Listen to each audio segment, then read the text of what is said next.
Yeah, it is brutal. I was actually in Iowa for 8 days until I got back Wednesday. Woo! Yeah, we had negative 40-degree weather out there with the wind chill. Wow. Now we've got that weather here in Indiana, plus 14 inches of snow, and that's cool. I'm thinking about literally. Yeah, I'm thinking about moving. I'm not gonna lie. Yeah, I hear you. I'm from Anderson. Oh, I know that weather. Really? You're from Anderson, Indiana? Yeah, born and raised. Lived there for about 20 years. Nice. Wow, I did not know that. You know exactly what we're going through. Oh, absolutely. Man. So how's everything going? You're about a week into Winter Jam. Yeah, a week deep. We've done this tour before on the Rock and Worship Roadshow, yeah. So it's really cool to get back into the community, family, friends, situation. You tour for so long, and it's hello, goodbye, Mm-hmm. every day. But when you have that many people, it really helps feel a little bit more like church. So it's pretty cool. Awesome. Yeah, speaking of the Rock and Worship Roadshow, you were here for that in Indianapolis 2011. And yeah. That was actually the first concert I covered in Indianapolis after I moved here from Iowa. Okay, cool. Which was really cool. It was also the first time I saw you guys. And so I've seen you a couple of times since then, including Spirit Song this last June at Kings Island, which was a great show. And, man, I'm getting pretty familiar with 10th Avenue North and the show and everything. And I'm excited to see you guys again on this tour. So, I'm looking forward to it. So, but I guess let's talk about Winter Jam. How has this tour been? I know it's only a weekend, but about a weekend you get a feel for the crowds, the shows, the rest of the artists. If you haven't met them, if you don't know them, how's it going so far? It's been awesome. So you kind of see 8, 9, 10 acts. And everybody's different, and everybody's talented differently, and everybody approaches ministry uniquely, and it's so awesome. And the coolest part is that you're not playing for a room full of your fans. Mm-hmm. They're Plum fans, they're Lecrae. Well, everybody's a Lecrae fan, yeah. But a new song fan. Loving the outcome. Mm-hmm. So it's so cool just to see people's reactions to everyone's music. So yeah, it's awesome. It's always fun when because I've been to the last 3 Winter Jams. To me, it's always fun when some of the heavier bands take the stage, because a lot of the fans aren't familiar with those artists, and it kind of scares some of them sometimes, I think. I remember Red took the stage last year, and it scared the crap out of some of the fans, and it added another element. And then you've got the heavier bands, you got the Newsboys, you got the Lecraes, you got the 10th Avenue North. Like you said, you've got a little bit of everything on this tour. So you get.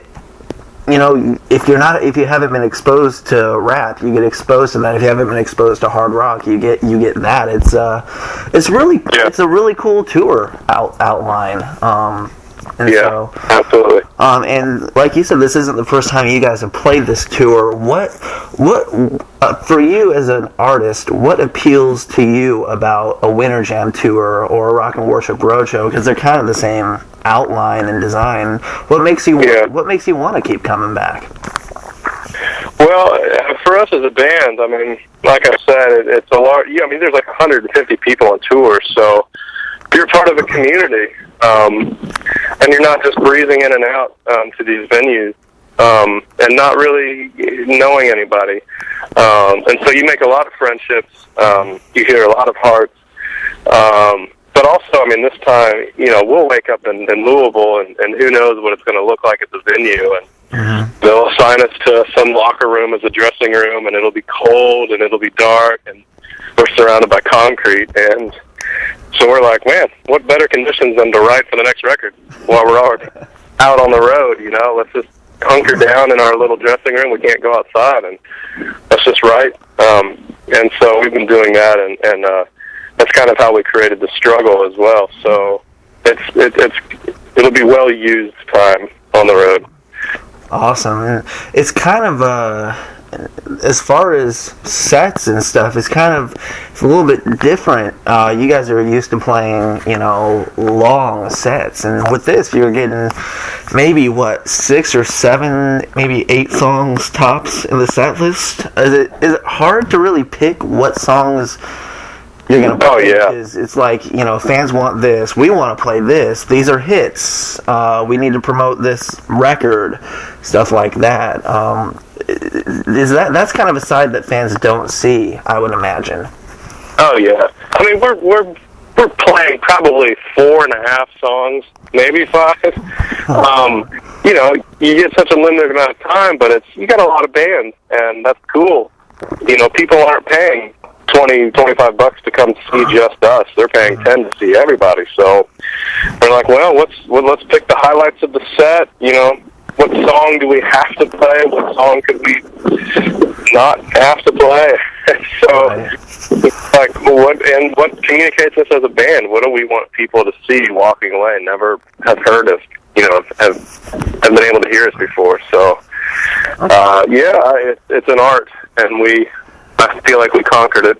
They gave us 23 minutes. We're playing for 22 minutes and 59 seconds. So, is there ever, especially with like putting together a Winter Jam set list, is there ever a song that you're like kind of glad you get a break from having to play live, or when you're about 3 or 4 records in, is there, now that you have a longer catalog, is there ever, when you put a set list together for tour, ever a song that you're like, oh, good, we don't have to play this song anymore, that you just don't like to play? Yeah, that doesn't really happen that often, okay. But, you try not to get burned out playing the same songs every day, because you have to deliver those songs, and honestly, it helps to write songs that you really believe in, and record parts that you really like. So, you kind of prepare yourself like this process. We're writing these songs. What's gonna encourage people, but also help our hearts come alive. And what do we really believe what we're saying? So that really helps. But yeah, you have to have some forethought. To not just write any old song that sounds exciting, but you don't really feel it. Right, and no matter how many times you play a song live, oftentimes it's night after night. Like, I think tonight is your 4th or 5th show in a row. There's always going to be that handful of people that have never had a chance to see you, which is probably going to be the majority of fans are seeing you for the first time a lot of times, and they're looking forward to maybe seeing Losing or seeing Worn, and regardless of how many times you played it, you still have to find a way to give that person in the back row in like the nosebleed 4th deck the experience of a lifetime somehow. And how do you, is it hard to really, channel that, knowing that you've got to give somebody that experience? Is that ever really on your mind when you're going to play a show? Oh, yeah, all the time. I mean, it helps that we have a large sound system and a ton of light. Yeah. But, you're on stage, but it just comes down to, like, I really believe in this song. And last night, just seeing a couple of people just react to the song Worn that we were performing, and it's like, okay, that's awesome. That's why we're doing this. And, that it gives you a boost while you're on stage. And, yeah, you have to believe what you're doing. I mean, it's just like ask any pastor if they, did you feel like you just had to turn it on today? Oh, yeah, absolutely. But I believe what I'm saying, and so that keeps me going. Awesome. And you're promoting The Struggle right now, which is, you guys are known for powerful lyrics and powerful songs. But I feel like this album takes it to another level, especially with songs like Worn. It's just some of the most powerful songs I've heard lately. Awesome, dude. And I mean, it helps that I've seen some of these songs a couple times live, because really that adds to it. I think when you hear it at that heavier volume, and you see you guys playing them, the guys who wrote it and everything, that helps. But even just listening to it on on CD, I really feel like you took it to another level here. And I guess what really stands out to you about the struggle when you sit back and just look, review the album yourself, and what sticks out? What sticks out? Each song kind of is its own personality. Of course, when you hear it, you think back when you recorded it, what was going on, and when you wrote it. But ultimately, it's like a book. Each song is a different chapter, and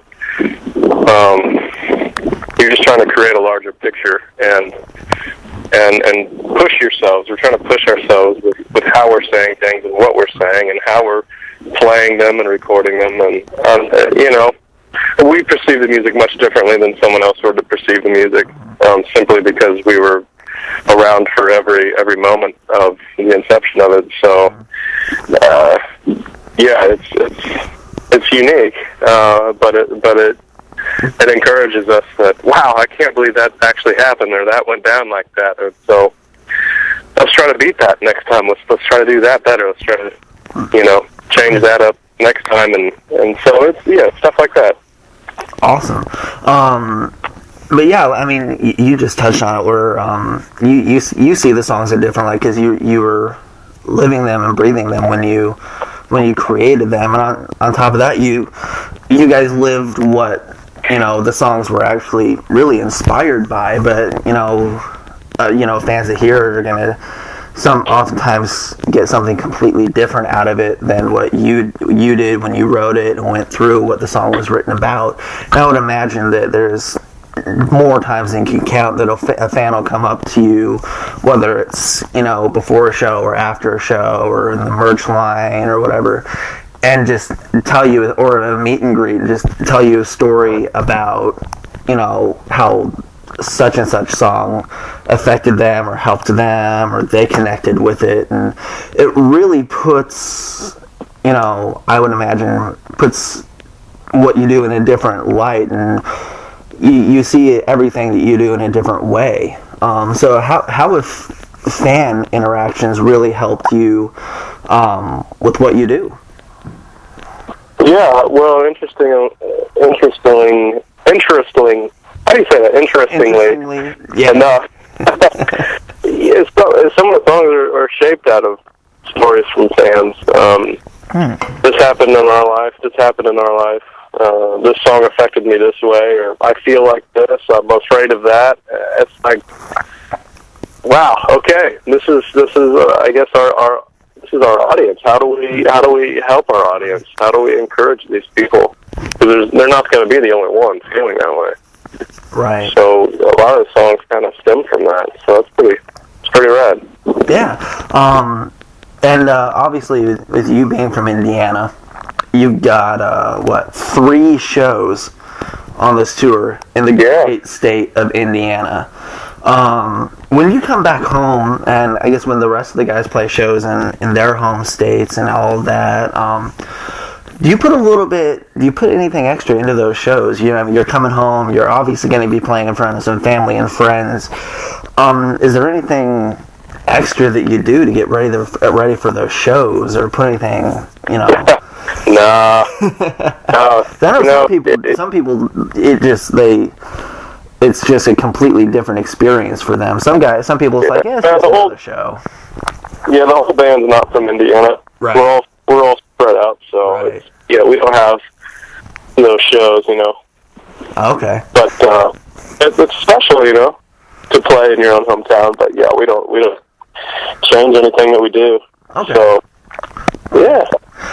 So one of the biggest things, really, that's evolving with music is the use of social media and the internet. A lot of bands are utilizing those. How has especially with Winter Jam, they got the app now. how has social media really helped you guys interact with fans and help you with what you do? And how do you utilize, the interactive world, electronic world, with what you guys do? Yeah, well, we're still trying to figure it out, but We all. Yeah, Mike's got a lot of followers on his Instagram and Twitter. It's an outlet for him to be more, I guess, expressive in his heart and his creativity and his message and his ministry, and that goes for all of us. And it's cool. We've been doing some after shows after some of these Winter Jam dates. Because we don't play for that very long, and it's day in and day out. Right. Let's play an acoustic after show for whoever wants to come. And we announce those through social media. We don't announce them before, the Winter Jam show actually happens. Just with our agreement with the tour. But we announce them, after the doors have opened and for the Winter Jam show. But it's selective shows. But people who follow us on social media will find out. So. So it's a tool. It's a ministry. It's a creative outlet. It's all those things. Awesome. So after Winter Jam is all said and done, I know it's so early into the tour, and it's got another month or two left. Do you have any plans for after Winter Jam is done and all said and done, wrapped up, for what you guys are going to be doing after that? Anything you can talk about yet, or just kind of taking it with Winter Jam right now, or what are we looking at? We'll be recording another record. Awesome. Straight into the studio. Awesome. Yep. That's good news. That just made my day. Yeah. So you guys have been writing pretty much. You guys have been writing for a while, and then you're pretty much ready to just go into the studio. And do we have a timetable or anything right now, or is it pretty much just? I think we're looking at October release. Wow, nice. Awesome. Tentatively. Awesome. Well, man, thank you so much for taking time today. Yeah. It's been awesome. Been looking. Yeah, thanks. Thanks for having me. Yeah, this is something I've wanted to do for a while. Always enjoy seeing you guys live, and can't wait to see you when you hit Indiana in March. So. Yeah, dude. Awesome, man. Thanks, Reggie. Thank you so much. Appreciate it. Have a great day. Yep. Bye. You too.